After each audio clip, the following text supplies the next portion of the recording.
everyone, I'm Afton Brazzoni, and this is my Changemaker Conversations interview series. I'm here today with Phill Nugent, a musician from Canmore, Alberta, who I've known he and his family for quite a few years, seen him perform. Just super excited to be here talking to Phill today. So why don't we just start off, Phill, by telling everybody a little bit about yourself and what you do.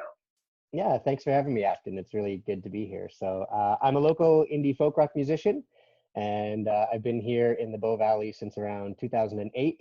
I actually started busking and my music career kind of around Banff. I got my first gig at Bruno's, thanks to Gary Gonis, who is a huge music, what would you call him? He's a musician and just an all-around amazing person who gives a lot of local artists their first sort of start in gigs and helps put bands together. And he's just, yeah, he's a great guy. So I started in Banff with my music, and now I'm a father of two, and I released my first EP last fall. So Awesome. And I mean, you just have, such an interesting story. Travel plays a huge role in your music, which I love. Such a great storyteller. So yeah, it's great to be here with you chatting about this. Thank you. I'd love to talk about, like, over the past couple of months, obviously your industry has experienced major changes. COVID has had a huge impact on arts and entertainment. Can you tell us a little bit about what that's been like for artists? How it's changed from what you were used to, and what steps you think might need to happen to have a successful recovery? Yeah, well, everything's changed. This year was a hard year. At the beginning of this year, everyone was expecting to have a really nice summer. It was going to be warm. We were all booking shows and gigs and tours. I actually, right before COVID hit, I took a year leave from my day job, which is working for Parks Canada as an interpreter. I teach about the environment and animals through songs with a group called Mountain Wit. But I took this year off to take care of my two kids and to focus on my own personal music career. And I was going to book shows. I was trying to book a little tour. I had some festival shows lined up, and then COVID hit and it just vanished. I saw my entire summer and music career year just crumble, and it was really, really hard. And everyone in the music industry had the exact same thing. They just watched, they had the entire thing just pulled out from under their feet. And it not only financially, but our mental health was affected by it as well. I mean, I went through like a month of depression where I just didn't want to do anything. I didn't pick up a guitar. I woke up in the morning and I moved to the couch and I sat on my phone and read the news for like a month straight. So it was really, really hard. And I know people, myself included, are still suffering through it, right? We have shows that'll show up and then they'll get pulled again, or there's not as many venues. So yeah, it's still really hard. I know people who've lost thousands of dollars in income because it's gone. I'm an extrovert, so I miss being in front of a crowd. I miss putting on a show and chatting with people and talking and having a physical connection with people. That's a big part of it, right? So, yeah, we tried to do some shows earlier on once things started to calm down a little bit, and then again those got pulled again from us. But it's starting to pick up again now, which is nice. There are a few places that are offering live shows. I know the Drake here in Canmore and the Rosencrown are two venues that have been very supportive of local artists and have done everything they can, and we are extremely, extremely grateful for those places. But a lot of businesses, they can't cope with the regulations around COVID in order to allow live music, right? They don't have an outdoor space that musicians can perform in, or they're not big enough to allow for that social distancing. So it's things like that that are still causing a difficulty within this industry. And to the other part of your question, I think you were saying, how can it sort of help recover, right? I think one of the best ways is that people in this industry need your support, and not just the musicians, but the venues. If you have, favorite venues that you like to go to, everyone loves my live music. Everyone I talk to is, oh, I miss live music, or oh, I saw you busking and it was so nice to hear live music again.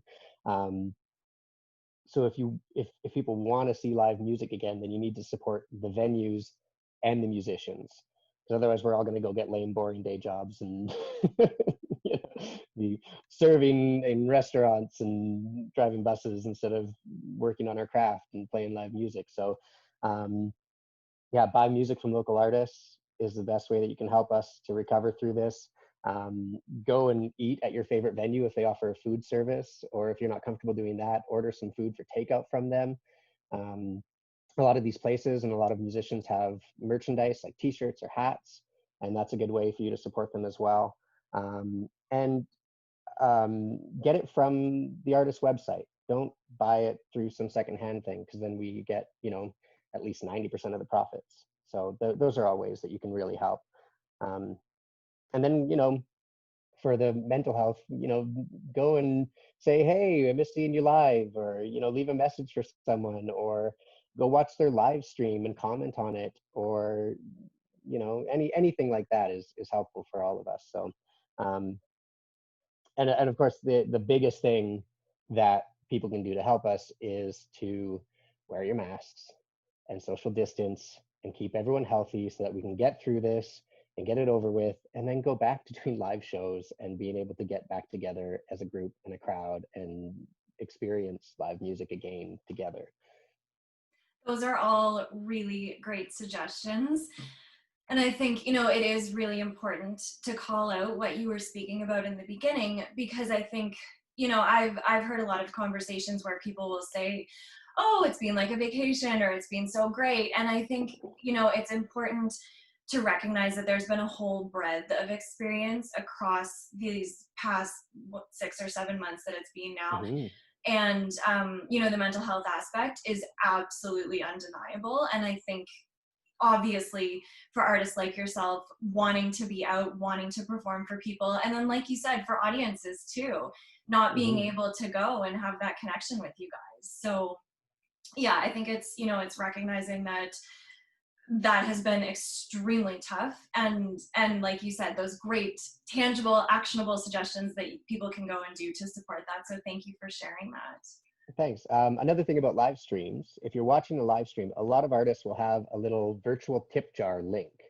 And you can, even if it's $1 or $2, like you'd give someone busking on the street, it adds up and it really does help. And it makes us feel good when we get that little sort of dollar sign showing up, and, we feel like we're accomplishing something rather than just playing to an empty room or a robot on a computer. So Yeah, of course. It's like as if, the audience is there too. So that's I actually didn't know that. That's awesome. yeah. Cool. So, what advice would you say that artists, or like you said, it's not only the artists. So obviously it's the venues, it's, people working on the tech and things like that. Anybody who's in the arts and culture, entertainment sector who's been affected, what advice would you have for them as we navigate the next few months? Yeah. Don't give up is a big one. It's live shows will happen again. You like I said, you hear people talking about how much they miss it and how much they enjoy those sorts of things, and how big a part of everyone's life it is, and how necessary it is for those things. So don't give up.